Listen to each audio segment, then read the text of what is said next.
So Ambati రాంబాబుని police కస్టడీకి తీసుకెళ్తున్నారన్న news ఇప్పుడు చాలా సంచలనంగా మారింది.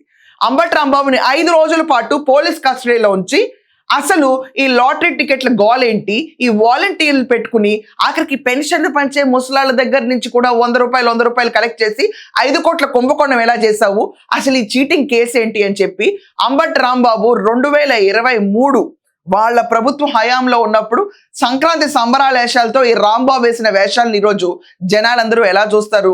మనం అబ్జర్వ్ చేస్తే ఒక రకంగా ఇంత వాలంటీర్ వ్యవస్థను పెడితేనే జగన్మోహన్ రెడ్డిని చాలా మంది ఎదిరించారు.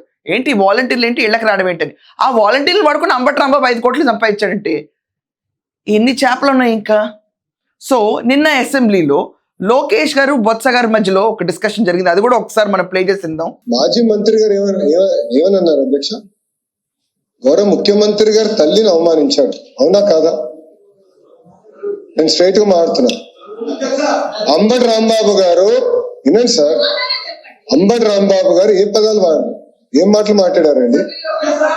ఆయన గౌరవ ముఖ్యమంత్రి గారి తల్లిని అవమానించారు, గౌరవ ముఖ్యమంత్రి గారి తల్లిని అవమానించారు. ఆయన వాళ్ళని వదిలిపెడతామా?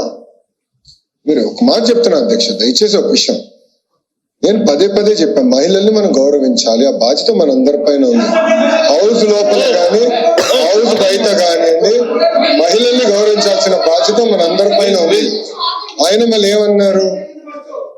ఎవరు తిట్టలేదు సార్, ఇక్కడ మేము ఎవరిని తిట్టట్లేదు అధ్యక్ష. మా సొంత కార్యకర్త భారతిరెడ్డి గారి పైన, భారతిరెడ్డి గారి గురించి మాట్లాడితే ఇమ్మీడియట్ గా మేము యాక్షన్ తీసుకున్నాం. మీరు అడిగే లోపల జైలుకి వెళ్ళాడు అధ్యక్ష, రిమాండ్ మేము పంపించాం అధ్యక్ష. అది మాకు ఉన్న చిత్తశుద్ధి.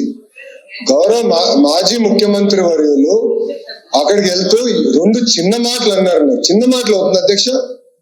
ఒక తల్లిని అట్లా అవమానిస్తే చిన్న మాటలు అవుతుందని అడుగుతున్నా. ఆ వ్యక్తిని గౌరవ సభ్యులు సమర్థిస్తే ఎట్లా అధ్యక్ష? ఇది దయచేసి మహిళల్ని తల్లిని ఇట్లా అవమానించకూడదు, ఆ పదాలు ఎవ్వరు మాడకూడదు. అధికారులు ఉన్నవారు అవ్వచ్చు,